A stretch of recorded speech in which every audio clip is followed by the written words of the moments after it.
Tak sobie siedzę i rozkminiam, jakbym mógł zacząć tą recenzję. Jedyne, co mi przychodzi do głowy, to pomodlić się o lepsze horrory w 2025. Czy ten horror, który właśnie recenzuję, czyli The Baby in the Basket, czyli dziecko w koszyku, jest dobrym horrorem?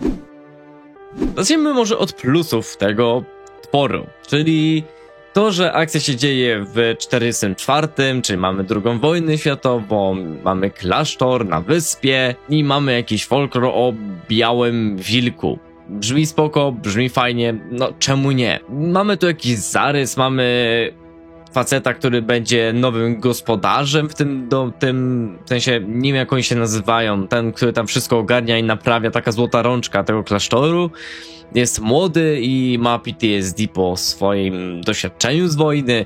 To wszystko brzmi fascynująco, no świetnie po prostu, no czego chcieć więcej. Mamy tutaj dużo zarysu, nie wiem, może to będzie kopia Zakonnicy i motywów klasztornych. No nie, szczerze, Zakonnica 1 z motywem klasztornym jest ciekawsza od tego horroru. No i właśnie w ten sposób kończymy na pozytywach, bo ich więcej nie ma niż tylko to, że mamy ładne kostiumy i lokalizację, pomysł na fabułę. A to teraz przejdźmy do tych złych rzeczy. Mianowicie zacznijmy od Białego Wilka, który się pojawia tylko i wyłącznie na początku filmu i wątek z Białym Wilkiem pojawia się też tylko na początku filmu. Później w ogóle nie przypominamy sobie o tym Białym Wilku, olać go. Dobra, nieważne. Biały Wilk jest grany tutaj przez Białego Psa, który ma totalnie wyrąbany na aktora. Nie jest wytresowany w żaden sposób, jest nijaki, nie jest agresywny, w sensie ja wiem, że pies nie może być agresywny w sensie na planie wobec aktora, ale mogli to jakoś komputerowo cokolwiek zrobić, choć nie, przepraszam, efekty komputerowe, do nich przejdziemy później. Ale wracając do psa, ten wątek pojawia się, zakonnice sobie o nim mówią, to wszystko się dzieje w pierwszych 5 minutach i wątek już nie wraca, dosłownie w 10 minucie już zapominamy o tym, że taki wątek istniał. No to co się dzieje od 10 minuty? Film trwa prawie 2 godziny. Otóż od 10 minuty do połowy filmu nic się nie dzieje. Mamy zakonnice, które gadają w kościele, rozmawiają o kościele, rozmawiają o Bogu, o wierze i mamy też piosenki. Tak, jest scena, w której zakonnice sobie śpiewają w klasztorze. Nic dziwnego. Problem tkwi w tym, że mamy 44 rok, a zakonnice śpiewają używając dosłownie słychać, aż to drażni, że używają audio-tuna, że to nie jest taki czysty głos, tylko to jest taki zmodyfikowany, zmodulowany. To było okropne, okropnie się to słuchało. No dobrze, no to może dalej, co się wydarzyło po tym połowie filmu. Otóż mamy, tytułowe dziecko w koszyku. Od drugiej połowy filmu, 2-godzinnego, mamy dziecko w koszyku. Świetnie, który jest tak absurdalnym motywem i robi taki miszmasz fabularny wszędzie, że to aż głowa mała. Mamy postać, która wypłynęła z wyspy, ale parę scen później wróciła i nawet to nie jest błąd scenariuszowy, bo sama jedna zakonnica pyta, kiedy ty wróciłaś, to w ogóle wypłynęłaś? No wypłynęłam. A kiedy wróciłaś? Nie wiem. A jak się tu dostałaś? Nie wiem. Widziałaś już dziecko w koszyku? Jakie dziecko w koszyku? Dosłownie. Jezu, twórca nie wiedział jak to rozwinąć, no to bohaterowie też nie wiedzą. Dziękujemy. Świetnie. Czemu nie? To jeszcze nie koniec. Przejdźmy teraz do omawianych efektów specjalnych, czyli czegoś, czego w tym filmie kompletnie brakuje. Wszyscy marudzili, że we Flashu były okropne efekty specjalne. Otóż tutaj są gorsze. Są beznadziejne jak na 2025 i to, że można było nawet zrobić cokolwiek sztucznego w AI nawet darmowym. Cokolwiek, ale nie. Sceny z komputerową zmianą pewnej rzeczy na inną poprzez komputerowe rzeczy, na przykład, nie wiem, zróbmy z kogoś szatana nagle, to jest sztuczne. Nijakie. Brzydkie. Jest to wklejka. Jeszcze jest nieruchoma, żeby przypadkowo nie robić jeszcze do tego animacji, bo to już w ogóle przekroczy w fundusze, że o matko. Ten film pod kątem efektów specjalnych jest beznadziejny. A co ja gadam? Pod kątem fabuły jest beznadziejny, pod kątem klimatu, pod kątem dialogów. Tutaj nic się nie trzyma kupy. Jedyne co może być ciekawe to, jak mówiłem, ubrania. I to tyle, które robią swój klimat, że się dzieje to w 44, ale nic więcej. Dziecko w koszyku nie ma wyjaśnienia fabularnego. Biały Wilk Nie ma wyjaśnienia fabularnego. Mamy kilka zakonnic, których imion nie zapamiętacie. Mamy też właśnie te zakonnice, które rozmawiają i ich nie poznacie. Dlaczego? Bo większość z nich nie posiada żadnej jakby charakterystycznej cechy. Mamy tylko jedną zakonnicę, która nie traktuje siebie jak zakonnicę, ma kryzys wiary, bo nie, ona nawet w ogóle nie wierzy, ona jest zakonnicą, która kompletnie nie wierzy. Dziękujemy. Dosłownie reszta zakonnic jest nijaka, jeszcze jest ta matka zakonnica, nie wiem jak to się tam mówi, i ta matka jest po części ciekawą postacią, ale dosłownie jak się pojawia dziecko w koszyku, jak mówiłem, mamy plątaninę fabularną i od tamtego momentu matka zakonna jest nijaka, nic nie wprowadza i się po prostu zamyka w sobie i prawie scen z nią już nie ma. To jest tak głupie, tak absurdalne, tam się dzieje totalna losowość. Nie wiem, dziecko w koszyku się pojawiło, a tu nagle a ta zakonnica sobie weźmie i dropnie itemki z własnej woli. Użyje sobie sznurka i pobawi się w Spidermana, bo jeśli sznurek się nie urwie, to znaczy, że Boga nie ma, a jak sznurek się urwie, to znaczy, że Bóg jest i nad nią czuwa. Super, fajnie. Jezus Maria, ale to jest głupie, jeszcze to jest takie bezpłciowe, to nie jest w żadnym mroku, mrocznych klimatach, horrorowe. Nie, w ogóle ten horror się reklamuje jako supernatural horror, czyli horror z paranormalnymi jakimiś rzeczami.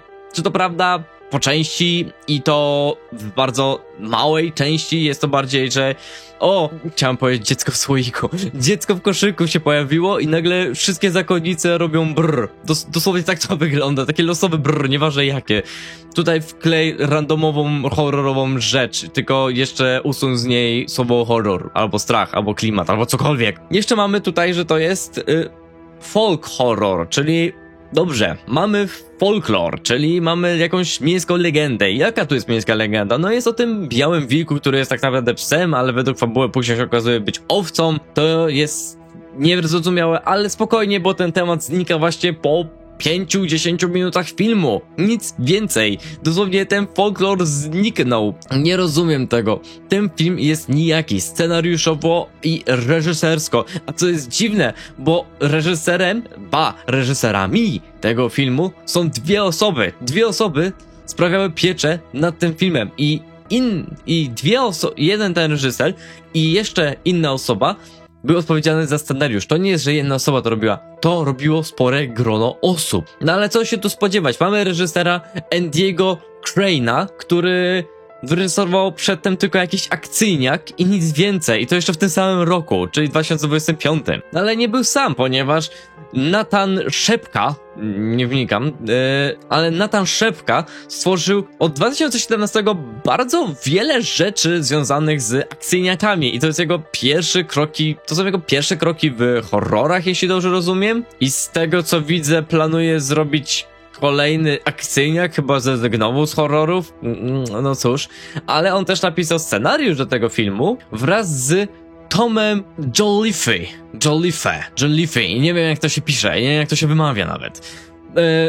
Tutaj chłop ma bardzo bogatą, napisał 42 scenariusze, z czego 17 to są horrory, więc to już daje nam motyw, żeby chociaż trochę go posłuchać, ale przepraszam, jakie horrory stworzył? Jakieś znane? Nie, ale to nikomu nie przeszkadza, bo często mało znane horrory są stosunkowo lepsze od tych bardziej znanych. Ale z tego co widzę, jego wszystkie filmy nie przekraczają średniej 3/10. Wszystkie mają albo 3.0, 2.2, 2.9, 2.7, 2.4, 2.2, 2.5. Dosłownie jego scenariusze po prostu leżą. I on, z tego co widzę, pisze po 4 scenariusze w ciągu roku. Nawet tutaj w 2021 4 scenariusze, w 2022 4 scenariusze, w 2023 tylko 1, w 2024 tylko 1. Chyba tylko chciał się postarać. Ale coś mu nie idzie, bo te scenariusze nie wiem jakie są, ale wiem jaki jest scenariusz tego horroru, czyli dziecko w koszyku. Jest nijaki, nie istnieje. Chłop zrobił randomowy miszmasz z pomocą, nie wiem, chyba czatu GPT, który mu wyrenderował losowy scenariusz. Nie wiem, ja to widzę tak. Chłop w czacie GPT napisał, napisz mi losowy scenariusz do horroru o zakonnicach w 1944 roku. Potem napisał jednocześnie napisał to samo, do innych AI, typu, nie pamiętam jak one się tam nazywają, te inne, tam Sky coś tam jeszcze jakieś inne są, nie, ja tak w tym nie siedzę. I wszystkie wygenerowały inny scenariusz, on złapał te 3 scenariusze i poprosił na przykład ChatGPT, połącz mi te 3 scenariusze w jedno. I tak powstał ten film. Dosłownie, tak to wygląda. On jest nijaki. Nie ma kompletnie lore tych postaci, budowy tych postaci. Te są tylko dialogi. Nic się nie dzieje w tym filmie, tylko słuchamy paplaniny religijnej. I to nie horrorowa religijnej, która zwiększa lore, tylko słuchamy, no, Bóg jest dobry. No, Bóg jest dobry. Tak, Bóg jest dobry. Jest. Bóg jest dobry. Bóg is good, jest.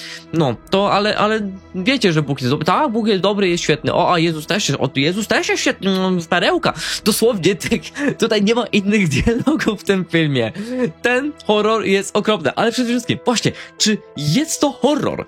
Otóż nie jest to horror, ale nie jest to też dramat, to nic nie jest. Najbardziej mogę to przypisać właśnie do dramatu religijnego, z małymi elementami pseudo-horrorku, ale nie jest to pełnoprawny horror. Szczerze mówiąc, nie polecam ci go. The Baby in the Basket jest nijaki, jest nudny, postacie są nijakie, wszystko jest nijakie. Daję mu ocenę 2 na 10, bo jedyne co właśnie mi się podobało to kostiumy i szczerze mówiąc, gdyby scenariusz istniał, to mógłby swoim klimatem już iść w dobrym kierunku, ale no niestety nie idzie, jest nieciekawy, nie polecam go i po prostu nie oglądaj go i zapomnij o tym, że takie coś w ogóle w 2025 roku powstało. Ja się modlę o to, żeby zapomnieć, dosłownie.